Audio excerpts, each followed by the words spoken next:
خبره؟ نگیر آقا دوربین برای چی آوردی برای خودت؟ نه این چه خبره؟ چه همکار ما اومدی چیکار داشتیم باش؟ مگه پلیسی تو؟ آره برو با پلیس بیا اگه حق داری. بیا بریم پایین بهت بگم. هنوز یه ماه نبود که هم کار پیدا کرده بود و هم یه خواستگار پر و پا قرص. از خوشحالی رو ابرا بود. عصر دوشنبه چمدونش رو بست و رفت خونه سامان که فردا صبح زود پرواز کنن به کیش. اولین سفر کاریش با آقای مدیر بود و دیگه میشه گفت نامزد خوشتیپش. هیچی به هیچکی نمیگفت، میترسید چشش کنن. سر شب که دوتایی از همون اومده بودن بیرون و هنوز حوله تنشون بود، یهو زن سامان بچه به بغل در آپارتمان رو وا کرد و اومد تو.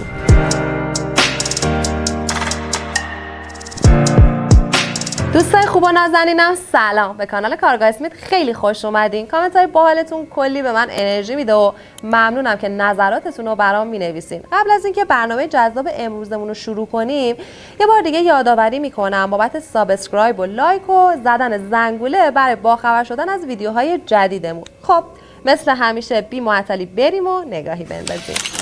سلام خانوم. مردم خوبه؟ بفرمایید.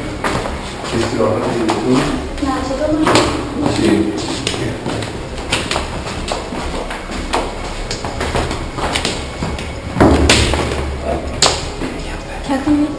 دیگه نداشت. خوبی بودی؟ خوش اومدی؟ قربان شما چیز نوشیدنی؟ گرم سرد نوشابه؟ تشنم نیست، زود باید برم. بیاید صحبت کنیم. چرا؟ کجا میخوایم بریم؟ چه عجله‌ای چون واسه کار اومدم. در کار صبح. خب کار حالا یه نیم ساعت پیش ما با چه رایی داره؟ الان میام. نگفتی چی میخوای؟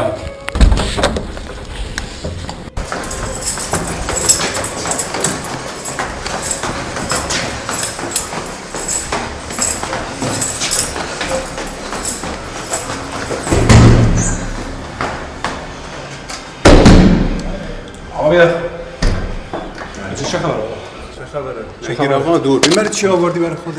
نه این چه خبره؟ چه همکار ما اومدی چیکار داشتیم باش؟ مگه پلیسی تو؟ آره برو با پلیس بیا اگه حق داری. بیا بریم پایین بهت بگم. گمونم از تصویرهای به دام انداختن این مجرم با توبه‌ای که پلیس هماهنگ کرده دیگه دستتون اومده که پرونده های امروزمون در مورد چه موردیه. خبر خوب اینه که ما تو پرونده های امروزمون هیچ قتل و کشتاری نداریم، ولی با پرونده های سر و کار داریم که خودشون زمینه‌ساز بسیاری از پرونده های جنایی و فجیع شدن. کارگاه اسمیت جنایت‌های زیادی رو بررسی کرده که سناریوشون تقریبا از همین جور جاها استارت و کلید خورده. پس این برنامه رو ببینید و بدونید که همیشه ماجرا اینجوری پیش نمیره و گاهی اوقات همین چیزهای ساده منجر به قتل و خونریزی میشه. پرونده شرکت شما رو مطالعه کردم و میخوام برای من توضیح بدید که چه شد از همسرتون شما شکایت کردید. با توجه که ایشون شریک شرکت شما بوده. بله، من چند وقتی باردار شدم. بعد از اینکه با ایشون داشتم کار می‌کردم باردار که شدم، دکتر به من استراحت مطلق دادن. بله. بعد من در حال استراحت که بودم، استراحت پزشکی دکتر به شما بله، داد. در حال استراحت که بودم هفته یه بارگاه یه اوقات مثلا میرفتم یه سری میزدم شرکت. بدیدم منشی که قبلا بوده نبود، مثلا منشی کس دیگه منشی جدید بودن. بله. بعد بهشون گفتم که چرا منشی رو عوض کردین؟ گفتن که کارشون رو بلد نیستن. بعد میخوام ببینم مثلا آقای قاضی تو یک ماه 3 دفعه منشی عوض کردن، یعنی هیچ کدوم کارشون رو بلد نبودن؟ شما آقای محترم چه دفاعی دارید از خودتون بکنید؟ ایشون بددله، همینو میدونم. فقط شما مطلبتون اینه که ایشون به شما شک داره. آره خب یه منشی میاد نمیتونه کار کنه، آدم بیرونش میکنه دیگه. خب منشی قبلی اولیه چه مشکلی داشته که شما منشی هم اومده بهشون اطلاعات غلط داده. یعنی منشی قبلیتون به ایشون اطلاعات غلطی داده؟ آره گفته که من نظری داشتم بهش، که اینطوری نبوده است. یعنی شما به این علت 3 تا منشی تا الان عوض کردید؟ خب این که کار موضوع طبیعیه توی کار، خیلی غیر عادی نیست که آدم 3 تا منشی ممکن نتونم کنم. نه غیر عادی بودنش که غیر عادی نیست، هر چیزی یه چارت کاری داره، ولی دلیل بر این نمیشه که تو 30 روز شما 3 تا منشی عوض کنید. نه الان حرف ایشون که این نیست که چرا عوض کردی، میگه که چرا دونه دونه اینا اومدن پیش من گفتن شوهرت می‌خواسته با ما ارتباط داشته باشه. به شما اعتراض اینجوری گفتن منشی‌ها؟ کارمندای شرکتتون اینجوری گفتن؟ بله. شما دوستی برقرار می‌کردن همیشه. در ادامه شکایتتون من اینجا که مطالعه کردم متوجه شدم که همسرتون با منشی‌ها در منزل شما که حریم خصوصی خانواده‌تون بوده تردد داشتن. شما که خودتون جزء هیئت مدیره شرکتتون بودید، آیا نمیدونستید که منشی‌ها و کارمندان شرکتتون خانم‌ها بی‌حجاب بودن؟ شما مگه اطلاع نداشتید؟ چرا آقای قاضی قبلا اینجوری نبود. من همسرم بعد از اینکه من باردار شدم رفتم استراحت، ایشون بدرفتاریاش رو دیر اومدن. اون اختلافی که شما قطع کردید رفتید منزل پدرتون از اونجا شروع شد. بله. بدرفتاری و شب و دیر می اومدن و همش دعوا داشتیم با همینا. به خاطر این من شک کردم. نه شما به من گفتید که اختلافی برخوردید بین خودتون و همسرتون که یه مدتی در منزل پدرتون شما سکونت کردید. این حرکات و این ترددها بعد از اینکه شما رفتید منزل پدر دیدید شما خودتون. بعد از اینکه برگشتم از منزل پدرم یه لحظه دیدم تو خونه، اون وقتی وارد شدم خونه دیدم با منشیشون تو خونه هستن. بله. به خاطر همین نشه. بعضی از کارفرماها وقتی میخوان حقوق کمی پرداخت کنن، به خصوص تو شرکت‌های خصوصی، اون دنبال جذب نیروهای خانم میرن، مخصوصا خانم‌های مجرد و دانشجو که انتخاب‌های بهتری هستن براشون و به ویژه برای کارهایی مثل منشیگری و همیشه به بهانه‌های محیط خاص کاریشون و مشتریای متفاوتشون اونا رو مجبور میکنن که سبک پوشش و گویش و آرایششون رو مطابق سلیقه شرکت تغییر بدن و کارمندها هم توی این شرایط نابسامان جامعه برای اینکه شغلشون رو حفظ کنن معمولا تن میدن به خواستهای حتی نامعقول شرکت و کارفرما. به نظر شما شرایط اقتصادی آشفته یک کشور باعث نمیشه که افراد چشمشون رو روی خیلی چیزا ببندن و تن بدن به کارهایی که قبلا حتی فکرش هم نمی‌کردن؟ آقای قاضی این آقا با وعده‌های دروغین و حرفاشون منو گول زدن. شما چه مدت بود استخدام شدید در شرکت اینا؟ یه هفته. یک هفته. بله. یعنی تو فصول همین یک هفته ایشون به شما پیشنهاد ازدواج دادن؟ شما نمیدونستید همسر ایشون جزء هیئت مدیره شرکت هستن؟ چرا میدونستم ولی با حرفاشون منو گول زدن. ببینید دخترم، شما میدونید که یک هفته 7 روزه. توی یک هفته که آدم نمیتونه به کسی اعتماد کامل پیدا کنه. صاحب کارتون باشه، صاحب شرکتتون باشه، صاحب کارخونه که درش هستید دارید کار میکنید، ولی دلیل بر این نمیشه ایشون که به شما بخواد در عرض یک هفته که 7 روزه پیشنهاد ازدواج بده. به نظر شما این یعنی چی؟ شد آقای قاضی. آقای قاضی من خودم وقتی که فهمیدم این آقا هرچی که به من گفته دروغ بوده، هرچی که به من گفته دروغ بوده، میخواستم که خودکشی کنم. قرص خوردم، چند شب من بیمارستان بستری شدم. مادرم اینا رو میدونه، میتونین ازشون بپرسین. این آقا با دروغایش که گفت چه بلایی که سر من نیاورده. من شبا با قرص میخوابم. شما مگه نمیدونستید همسر ایشون جدا نشده و جزء هیئت مدیره شرکت بوده و به نظر شما کسی که زن داره بچه داره به منشیش در عرض 7 روز نمیتونه پیشنهاد ازدواج بده؟ شما چه فکری کردید راجع به این آقا و حرف ایشونو چجوری قبول کردید؟ با این دروغایی که به من گفت چیکار میتونستم بکنم؟ ببین آقای قاضی، این فرشته‌ای که الان اینجا نشسته این مدلی نبود روزی که اومد با من آشنا شد. من اشتباه کردم، قبول دارم، ولی اینم میخوام به شما در نظر بگیرید که وقتی یه نفر میاد 7 قلم آرایش میکنه، همه جور کاری رو میکنه که جلب توجه یه مردو بکنه، میخواد مدارج ترقی رو تو شرکت 2 روزه طی کنه، بگم اونم مقصره. این نیست که فقط من دفاعی ندارم، ایشون هم مقصره، منم شاکی ام ازشون. یعنی شما از این خانم شاکی؟ بله شاکی ام، نباریشون من را به در کردم. شکایت کرده که همسر من بددل آقای قاضی. شما از حریم خصوصی منزلتون برای این افکار شومتون ایشون منو گول زد، ایشون منو وادار کرد کارایی که نباید انجام. یعنی 3 تا منشی شما رو گول زدن در عرض 1 ماه 3 تا منشی شما گرفتی، این 3 تا منشی شما رو فریب دادن. من که گفتم اشتباه کردم. مدرکی که شما به دادگاه ارائه کردید فیلمی بوده که در منزلتون فیلم برداری شد.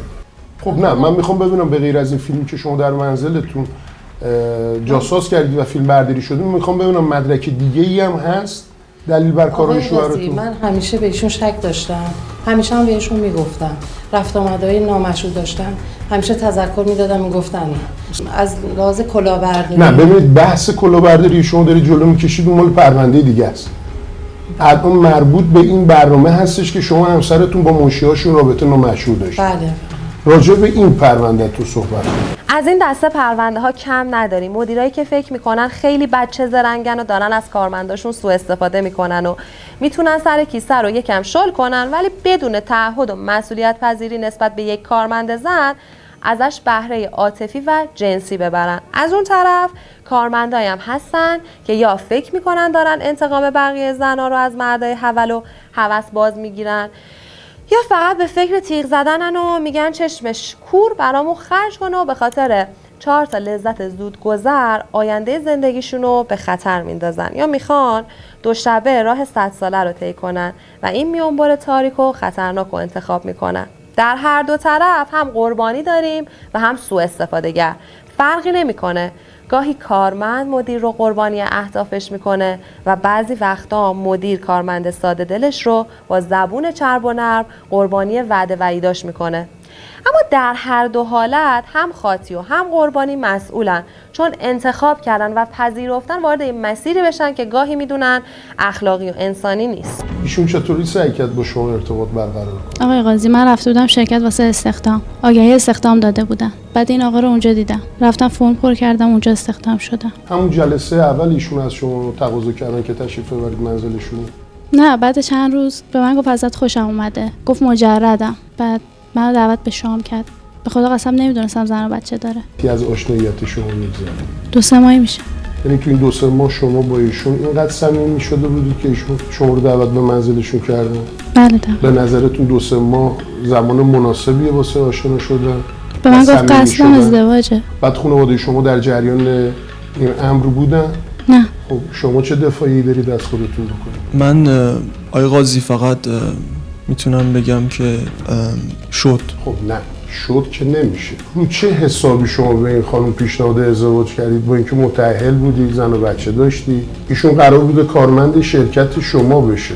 آقای قاضی یه اتفاق بود، اتفاق میفته، دست من نبود. میشه. یعنی شما همه اینا رو بر حسب اتفاق میبینید؟ چیزی که شده منم نمیتونم عوضش کنم. دفاعیه دیگه ندارید از خودتون؟ چه چیزی میتونم بگم؟ خب پشیمونی که مشخص پشیمون هستی. من میخوام ببینم دفاعیه دیگه از خودتون نداری؟ ندارم آقای قاضی. بازم بریم ببینیم توی بعضی از جلسه های مصاحبه چه اتفاقی میفته. به نظر شما چه راهی وجود داره و متقاضی از کجا میتونه بفهمه محیطی وارد شده برای مصاحبه امنه یا امنی؟ سلام علیکم. خسته نباشی. ممنونم باشی. واسه این آگهی که دادی تماس گرفتم آقا. خواهش می‌کنم به همکار خوبی هستید. شرایطشو میتونم بپرسم؟ حالا این شرکت تبلیغاتی هستش که شرکت‌های بین‌المللی کار میکنه. بله. یه شرط خاصی داره، حالا اگه دوست داشتید حضور تشریف بیارید براتون بگم. میشه بیشتر توضیح بدید؟ اینجا مشتری ما خاصن دیگه، کار طراحی، کار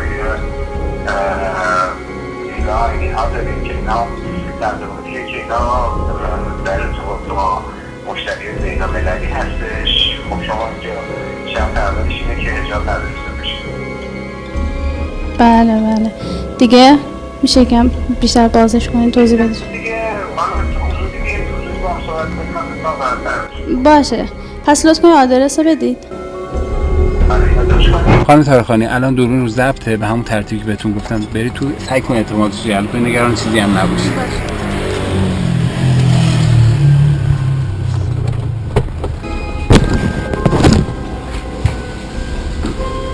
میام داد نظر این فرمو پر کنید.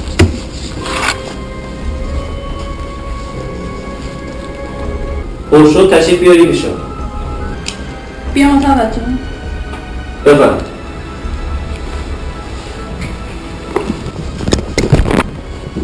شما قبلا تو دفترمون کار کردین؟ نه. هیچ سررشته آگاهی چیزی ندارین؟ نه، تازه این کار این مشکلی نداره. ما یه آموزشی برای شما میذاریم، کلاسی براتون میذاریم، شما یاد میگیریم. چقدر طول می‌کشه؟ اون میشه 1 هفته تا 10 روز. فقط این که ما این آموزش رو چیزمون جایی دیگه است، اشکالی نداره. اگه 1 هفته است نه، مشکلی نداره. شما چند سالتونه؟ 26. مجرد هستی یا متأهل؟ هیچ کدوم. مطلقه این؟ بله. ما سفر خارج هم داریم و خارج از شهر مشکلی نداریم شما؟ نه اصلا مشکل نداره. شما اگه مطلقه این چرا انگشتر دستتونه؟ یه کافی بیارم ما هم بخوریم. میاد پایین؟ آره دارم میشتم. اومد در بکن. چی شو؟ بیت نمیخوام اینجا باشم. خانم طارقانی بریم یکی دیگه از پرونده هایی که در مورد استخدام های مجرمانه داریم مربوط میشه به کارهایی که اصطلاحاً دورکاری هستن و تو اینجور مشاغل گاهی کارمند اصلا کارفرما رو نمیبینه، هیچ اطلاعی از آدرس شرکت نداره، حتی از مجوزهای کارفرما بیخبره. اون فقط کارهایی که ازش میخوان رو از دور انجام میده و عموما فعالیتش آنلاینه.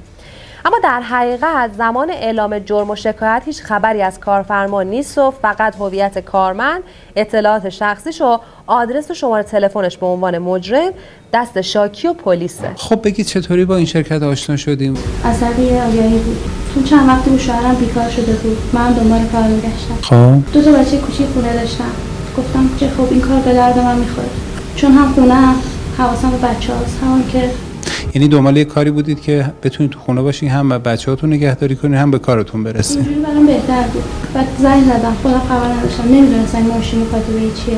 از طریق آگهی دیگه؟ بله.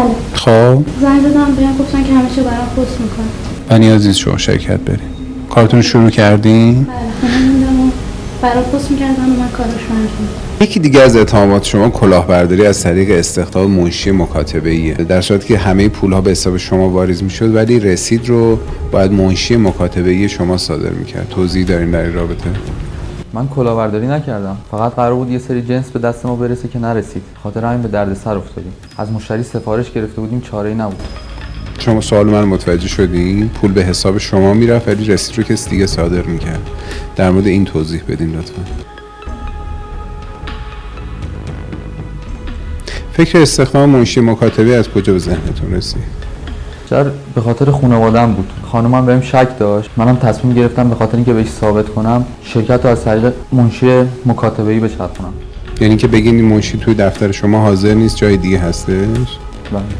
کارگاه اسمیت خوب و مهربون، این پروندم تموم شد. امیدوارم این پرونده هشداری باشه برای هممون و کمک کنه که با دقت و فکر بیشتری کار کنیم و انتخاب کنیم تا از فجایع و تشکیل پرونده های مرگبار جلوگیری بشه. ممنونم که تا این لحظه با کارگاه اسمیت بودین. میدونم که لایک و ساب و زنگوله رو فراموش نمی‌کنین. در پناه حق باشین و به امید دیدار در برنامه بعدی.